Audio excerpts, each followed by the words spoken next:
Mary Freedman is our next speaker. Okay. I was 3 years old when I felt the tension in the car. Uncle Lou, Uncle Lou. I associated him with our trip to Florida in December 1941. Mother's youngest brother, Lou, had volunteered to join the Seabees to rebuild the damaged base in Pearl Harbor. His brother, my Uncle Phil, a dentist serving as an Army captain, ironically lost his 4 front teeth when his English hospital was bombed by the Nazis. My father received his draft notice in 1943, but he knew he would not pass the physical.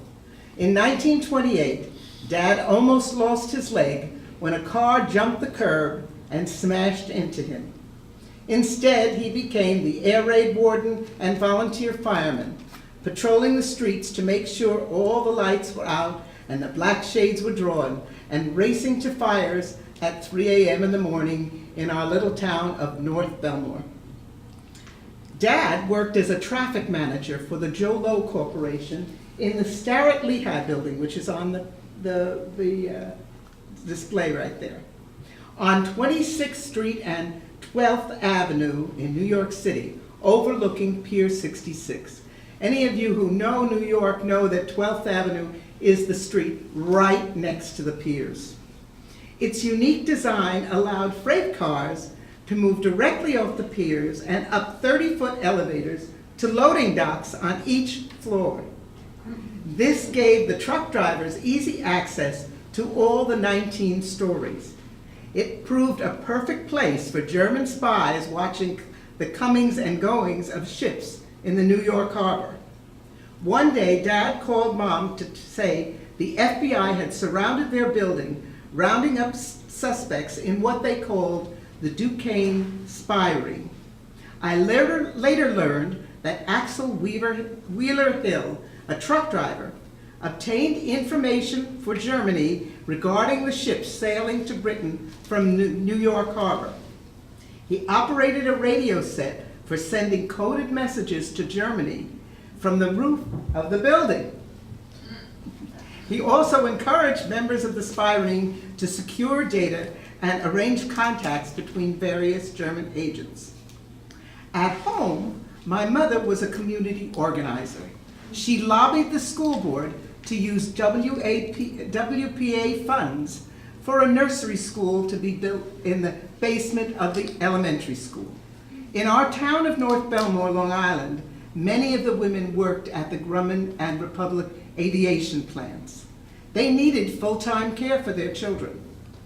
Although Mom was not working on the assembly line, she made sure that I attended the nursery school until I started first grade at 5.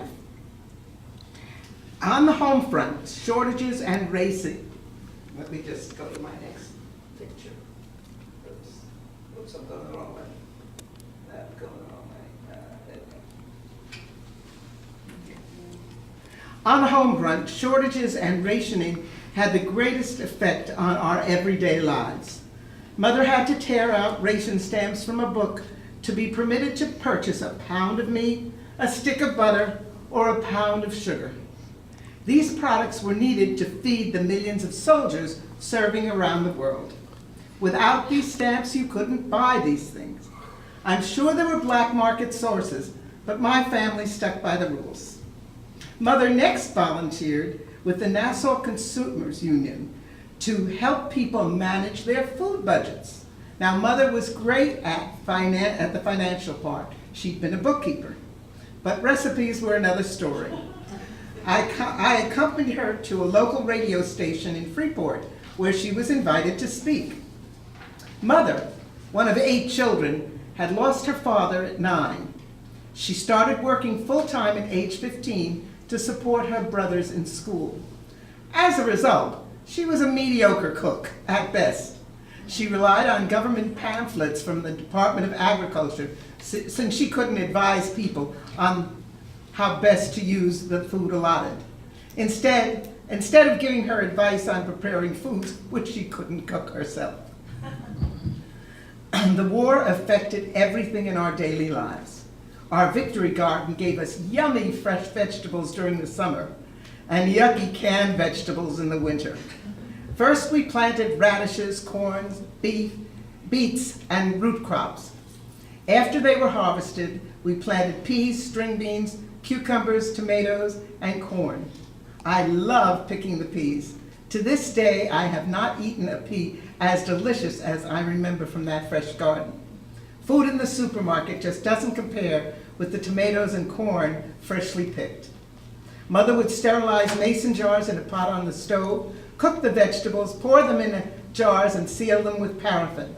We took them to the Schutzman's house next door, to a cold storage sub-basement, and this I remember very vividly. We would climb down the cellar stairs, pull a large ring in the middle of the floor, and then we would descend more steps down to a small room filled with shelves on all the walls.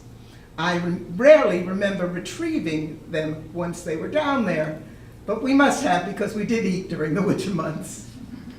We had a chicken coop, as did our neighbors. We set up our coop as an attachment to our garage with an outside fenced area where the chickens could run. To reach the nest in the garage, I had to crawl through a small opening leading from the chicken's yard to gather the eggs. Sunday was chicken, freshly killed by Dad and plucked by Mom. The item that I felt most deprived of was butter. I hated the margarine substitute, a white stick which you could color by squeezing a yellow dye bubble. It tasted nothing like butter. I learned to spread my butter, any butter I had, so very thin, so we would not have to use any of that horrible tasting stuff. Dad rode his bicycle to the railroad station so Mom could use the car ration stamps. If she had enough gas, Mom could take us to Jones Beach. There we could forget about the war and enjoy a beautiful summer day.